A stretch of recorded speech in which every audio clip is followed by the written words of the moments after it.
She told me over dinner, just a regular Thursday evening. Plates of lasagna, cooling on the table, the low hum of the refrigerator filling the space between our words. It wasn't even dramatic or emotional, just casually cruel. I want to see other guys, she said, like she was commenting on the weather. I feel like I've missed out on life. I froze, my fork halfway in my mouth. For a second, I thought I'd misheard her. But her face said otherwise, calm, confident, like she rehearsed it in her head 100 times. No shame, no hesitation. Just the truth, raw and unapologetic. It felt like someone had punched me in the gut. Hard. Excuse me? My voice came out cold, tight. She let out a heavy sigh and set her fork down, like she was finally unloading some enormous burden. Come on, Adam. We've been married 8 years. Don't you ever wonder what else is out there? Who else? I love you, she added, as if that made this betrayal any better. But I think I need more. My hand tightened around my silverware. You think you need more? Yes, she said, locking eyes with me like she dared me to argue. I've been talking to someone. And there it was, the bomb I'd been avoiding. All the late-night texts, the locked phone, the sudden gym obsession, the gut instincts I'd pushed down for months. Who? The word came out more growl than question. Her lips thinned. Does it matter? Yes, I snapped. It matters. Who? Her confidence wavered, just slightly, before she straightened her back. His name is Tyler. He works at the gym. Tyler. I'd met him once or twice. Young. Cocky. Thought he was hot stuff. One of those guys who flex in every mirror they pass. Back then, he was just background noise. But now, his name carved itself into my brain like a scar. I stood up, my chair scraping across the floor. Claire flinched. I didn't care. I needed air, space, anything but the suffocating weight pressing down on my chest. Where are you going? She asked, annoyed, like I was the one being unreasonable. Out. I snapped, grabbing my keys. That night, I didn't sleep. I sat in my truck in the driveway, staring at the dark house, remembering everything, our wedding, vacations, lazy Sunday mornings. How did we end up here? By sunrise, I had a plan. Claire thought she held the power, that she could humiliate me, toss away our marriage like a worn-out shoe, and walk away clean. She underestimated me. I wasn't going to beg or cry. I wasn't going to lose sleep while she played single. I was going to make her regret every second. First step, evidence.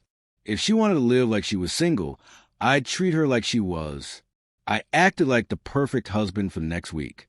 Sweet, attentive. She bought it, of course. She thought she'd gotten away with it. Her guilt, if she had any, drowned by the thrill of her little secret. Meanwhile, I hired a private investigator. Discreet, professional, ruthless. Within days, I had photos, messages, even video of her and Tyler, sneaking around, late-night hotel meetups, kisses in the parking lot. They weren't even trying to hide. Step 2, Tyler. I waited until Friday, when I knew he'd be closing up the gym. He was locking the doors when I showed up. Hey, man, gym's closed, he said, flashing that smug smile. I'm not here to work out, I said. I'm here to talk about Claire. His smile faded. Fear flickered in his eyes. I don't know what you're talking about. Cut the crap, Tyler. I know everything. He stepped back, all his swagger vanishing. Look, man, I didn't mean what? I stepped forward. Didn't mean to screw another man's wife. My voice echoed through the empty gym. You think you're a big man? Taking what isn't yours? You're nothing but a coward. He stammered. I didn't give him the chance to finish. Stay away from her. If I ever see you near her again, you'll regret it. I left him standing there, pale and shaking. Let him sweat. Step 3, Claire. She came home from her so-called girls' night, laughing at something on her phone. I was waiting in the living room. A folder sat on the table. We need to talk. She froze. The smile disappeared. What's this about? Sit down. Reluctantly, she did. I pushed the folder toward her. Open it. Her hands trembled. Her face drained of color, as she flipped through the contents. Adam, I can explain. Don't. I cut her off. Don't insult me with lies. You wanted other guys? Congratulations. You got one. Now the whole world's gonna know who you really are. Her eyes widened in horror. What do you mean? I've sent copies to your parents, your friends, your boss. By Monday, everyone will know exactly what kind of woman you are. Her face crumpled. You wouldn't. Try me. She broke down in tears. But I felt nothing. No sadness. No guilt. She'd made her choices, and now she would live with them. The fallout came fast. Her parents cut her off. Her friends vanished. Her boss fired her for violating company policies. Tyler? He quit the gym. Couldn't handle the whispers and stares. Her perfect little world fell apart. And I filed for divorce. Sold the house.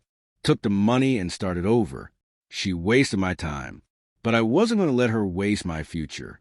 She'll think twice before betraying someone again.